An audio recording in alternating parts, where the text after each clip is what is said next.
कैसे हैं आप? माई सेल्फ शिखा। आज मैं आपके लिए कुछ बहुविकल्पीय क्वेश्चन लेकर आई हूँ। जो लोग भी टेट, सी टेट या फिर अन्य परीक्षाओं की तैयारी कर रहे हैं उनके लिए क्वेश्चन बहुत ही लाभकारी होंगे। आज मैं आपको भाषा चैप्टर से कुछ क्वेश्चन लेकर आई हूँ।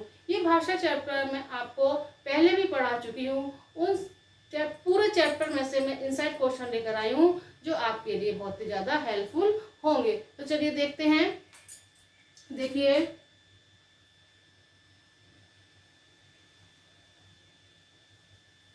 बहुविकल्पी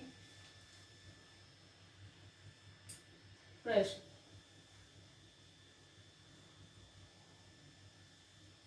देखिए, नंबर 1,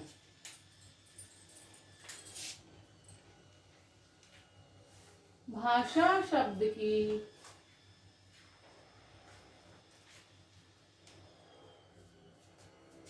उत्पत्ति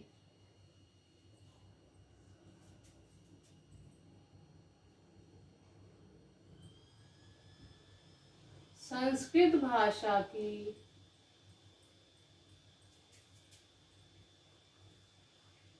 किस धातु से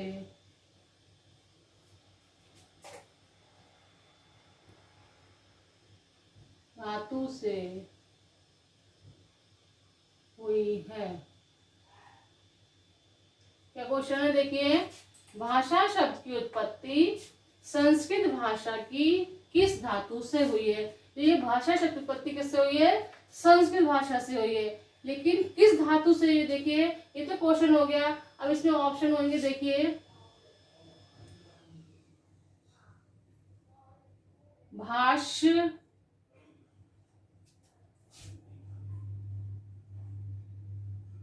भाष,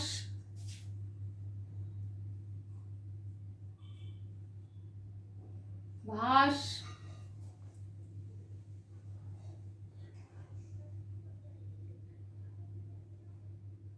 या फिर ये देखिए, नंबर 1 क्या ऑप्शन है?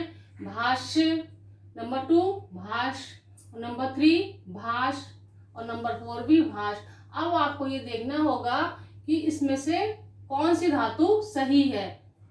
अगर आपने इसकी बहुत अच्छे से तैयारी की होगी, ये चैप्टर मैं आपको पहले भी पढ़ा चुकी हूँ कि संस्कृत की भाषा की जिस किस धातु से भाषा शब्द की उत्पत्ति हुई है, तो उसमें कौन सा ऑप्शन सही है? कौन सा सही है? देखिए, नंबर 3 भाष। ये भी लिखा हुआ भाष, भाष ये भी लिखा हुआ है, भाष ये भी लिखा हुआ, और ये भाष्य ये भी लिखा हुआ, लेकिन कौन सा राइट है? भाष, जिसमें भाष लिख के जिसके नीचे हलंत है, तो ये वाला क्वेश्चन राइट है। सेकंड क्वेश्चन देखिए, भाषा के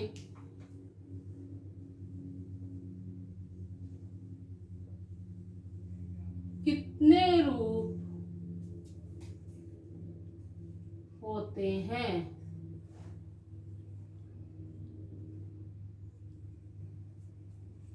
देखिए, भाषा के कितने रूप होते हैं? पता है आप लोगों को क्या कि भाषा के कितने रूप होते हैं? देखिए, मैं बताती हूँ। नंबर 1 ऑप्शन है 3, नंबर 2 ऑप्शन है 2, नंबर 3 ऑप्शन है 4, नंबर 4 ऑप्शन है 5। अब बताइए आप लोग जरा कि भाषा के कितने रूप होते हैं? देखिए, मैं बताती हूँ। भाषा के कितने रूप होते हैं? 2 रूप होते हैं।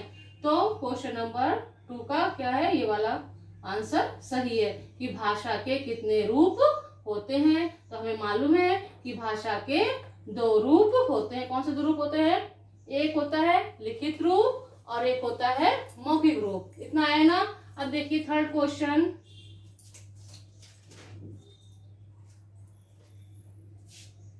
फोन पर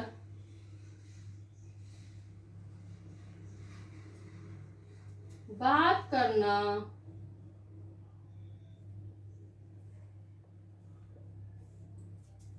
भाषा का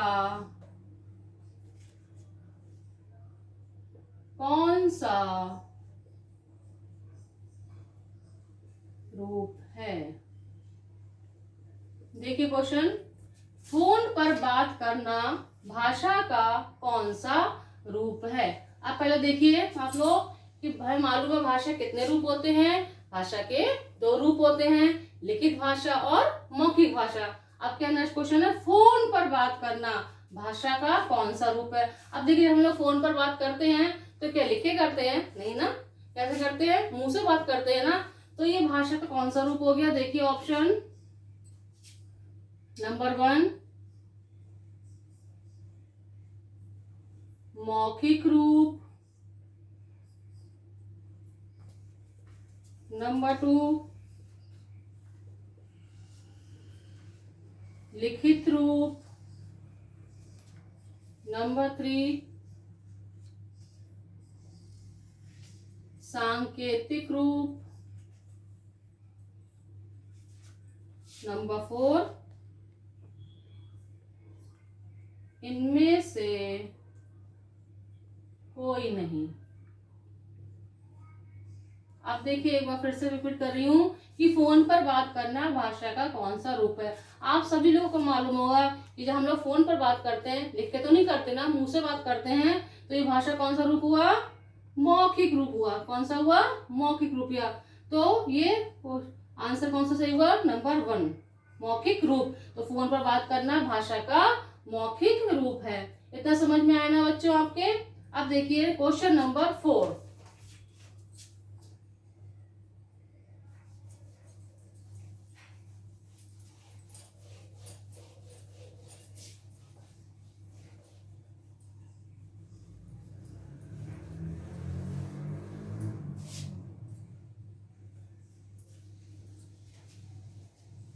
क्वेश्चन नंबर 4 अब देखिए, लिखकर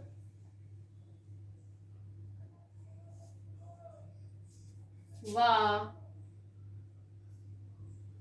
पढ़कर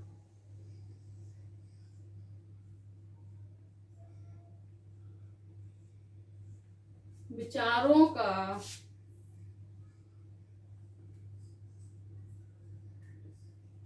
आदान प्रदान करना ही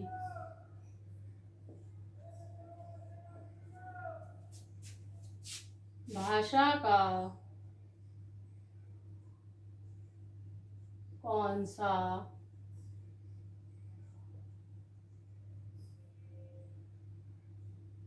रूप है? अब देखिए क्या क्वेश्चन है, लिखकर व पढ़कर विचारों का आदान प्रदान करना ही भाषा का कौन सा रूप है?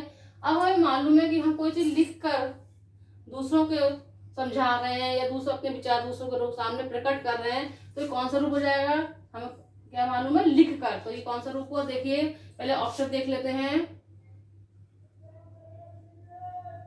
मौखिक रूप, नंबर 2 लिखित रूप, नंबर 3 सांकेतिक रूप,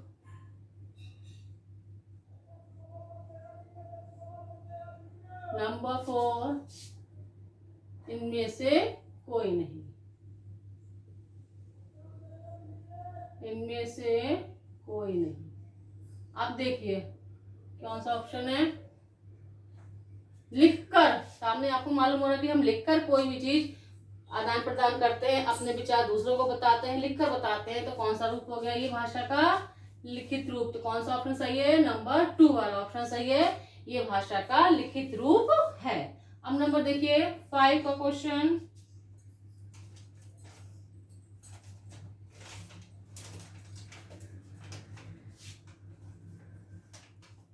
किस भाषा से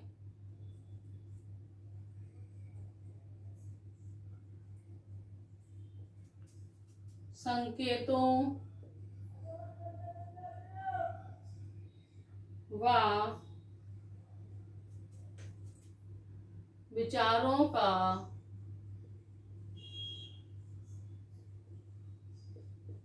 आदान प्रदान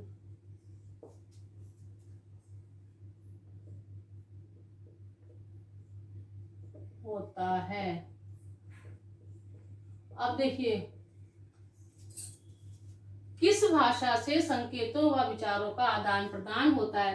देखिए, आपको मालूम है कि भाषा के दो रूप हैं, एक तो मौखिक भाषा, एक लिखित भाषा, लेकिन एक तीसरी भाषा भी होती है जो क्या होती है, सांकेतिक भाषा। सांकेतिक का क्या मतलब है, हम अपने इशारों द्वारा अपने विचारों का आदान प्रदान करते हैं। तो ये सांकेतिक भाषा है, इसका ज्यादा प्रचलन नहीं है, लेकिन इसका उदाहरण क्या है, जैसे ट्रैफिक वाले होते हैं, ट्रैफिक पुलिस होते हैं ना, वो क्या होते हैं, इशारों से बोलते हैं कि हमें कहाँ किस आगे जाना है या पीछे जाना है, कहाँ जाना है, वो सिर्फ इशारों से इसको प्रकट करते हैं। तो वहां पर ये सांकेतिक भाषा का प्रयोग किया जाता है। अब देखिए, किस भाषा से संकेतों व विचारों का आदान प्रदान होता है। नंबर 1 क्या ऑप्शन है, सांकेतिक भाषा।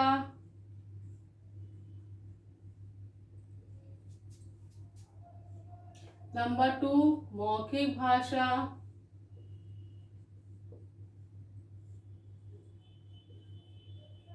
नंबर 3 लिखित भाषा। लिखित भाषा। नंबर 4 इनमें से कोई नहीं। अब देखिए, संकेतों द्वारा कौन सी भाषा का प्रयोग किया जाता है, हमें मालूम है, ना तो लिखित होगा ना ही मौखिक होगा। हम संकेतों से कौन सी भाषा का करते हैं, सांकेतिक भाषा। तो ये कौन सा है सांकेतिक भाषा।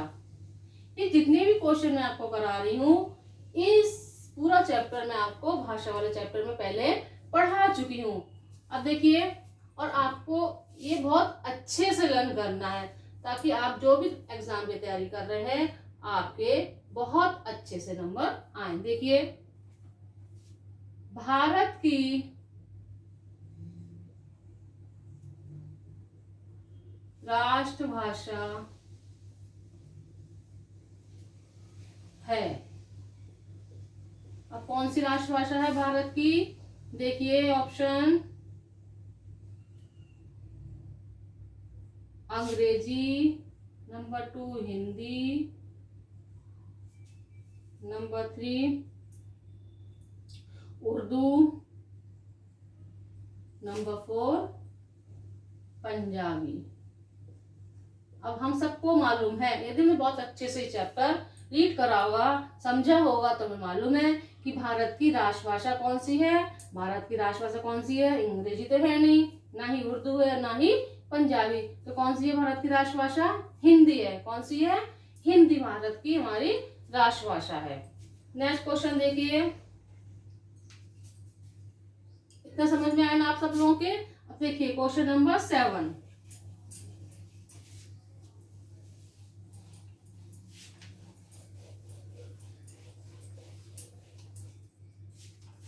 क्वेश्चन नंबर 7 देखिए,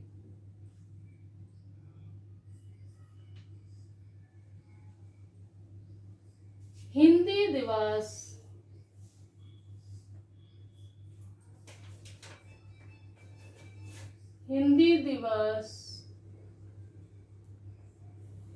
कब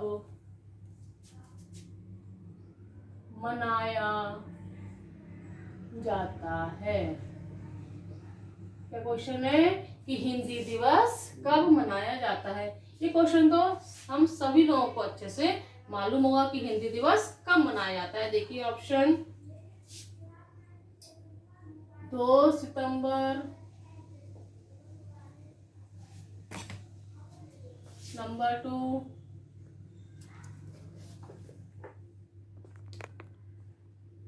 4 अगस्त, नंबर 3 ऑप्शन है 14 सितंबर, नंबर 4 ऑप्शन है 2 अक्टूबर। अब देखिए क्या है, 2 सितंबर हो गया, 4 अगस्त, 40 सितंबर या 2 अक्टूबर। तो हिंदी दिवस कब मनाया जाता है, क्या मालूम है सब लोगों को हिंदी दिवस कब मनाया जाता है, बताइए कौन बताएगा। देखिए, हिंदी दिवस 14 सितंबर को मनाया जाता है। मालूम ना सब लोगों को कि हिंदी दिवस 14 सितंबर को मनाया जाता है। देखिए नेक्स्ट क्वेश्चन, लिपि क्या है, लिपि कहते हैं। ये जितने भी क्वेश्चन हैं ये मैं आप सबको पहले पढ़ा चुकी हूं। लिपि कहते हैं, किसे कहते हैं लिपि? देखिए ऑप्शन, भाषा के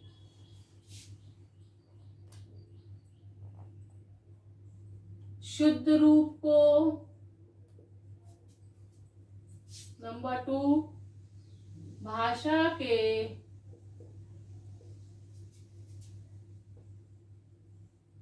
क्षेत्रीय रूप को, नंबर 3 सुनने व बोलने के ढंग को, या फिर 4 ऑप्शन क्या है, उच्चारित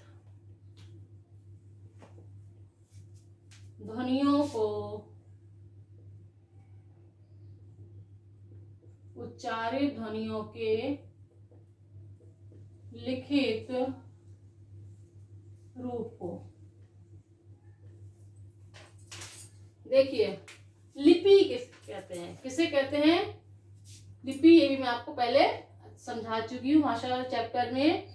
देखिए लिपि क्या होता है, भाषा का शुद्ध रूप या भाषा का क्षेत्रीय रूप को, सुनने व बोलने के ढंग को, या फिर उच्चारित ध्वनियों के लिखित रूप को। अब लिपि किसे कहते हैं, क्या था कि जो हम चिन्ह लिखते हैं, जो हम चीज लिखते हैं ना, लिखित रूप जो होता है उसमें जो चिन्ह होते हैं उसे हम क्या बोलते हैं, लिपि। क्या बोलते हैं, लिपि। तो इसका राइट ऑप्शन कौन सा होगा, उच्चारित ध्वनियों के लिखित रूप को। उच्चारित ध्वनियों के जो लिखित रूप होते हैं, जो हम लिखते हैं, जो चिन्ह होते हैं, उसे हम लिपि कहते हैं। अब देखिए नेक्स्ट क्वेश्चन, हिंदी की लिपि।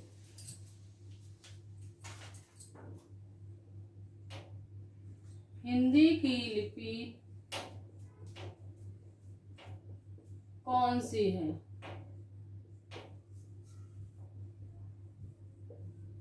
तो देखिए हिंदी की लिपि कौन सी है, क्वेश्चन ऑप्शन देखिए, देवनागरी,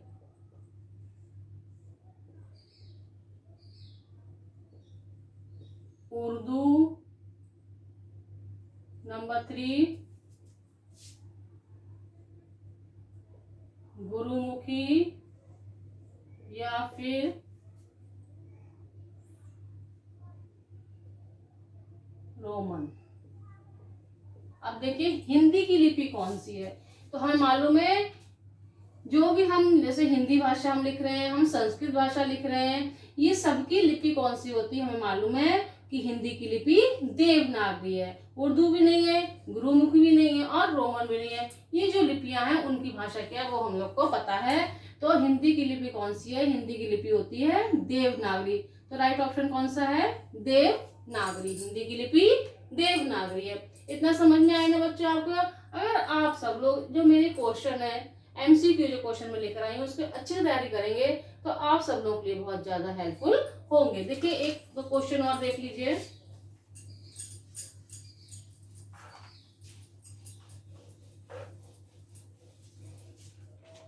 क्वेश्चन नंबर 10,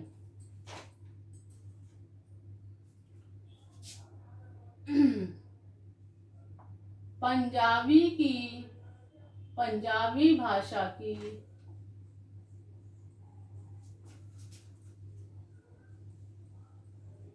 लिपि कौन सी है? अब देखिए क्या है क्वेश्चन, पंजाबी भाषा की लिपि कौन सी है। देखिए option, Urdu, Gurmukhi, number 3 option है देवनागरी, और नंबर 4 ऑप्शन है बांग्ला। तो हमें क्या मालूम है पंजाबी भाषा की लिपि कौन सी है? उर्दू तो नहीं है, देवनागरी भी नहीं है और बांग्ला भी नहीं है। तो पंजाबी भाषा की लिपि कौन सी है? गुरुमुखी। कौन सी है? गुरुमुखी। एक क्वेश्चन और देख लीजिए, उर्दू की लिपि कौन सी है? तो उर्दू की लिपि देखिए, पहले ऑप्शन देख लेते हैं।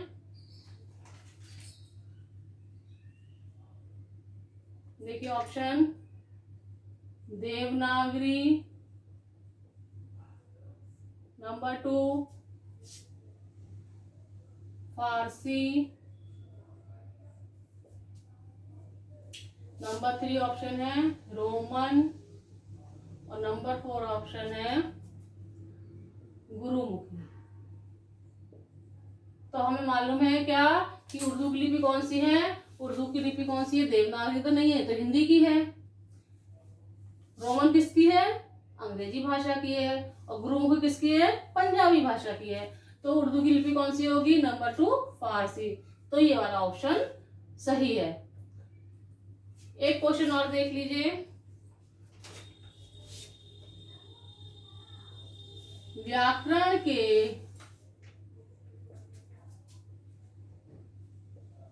कितने भाग होते हैं?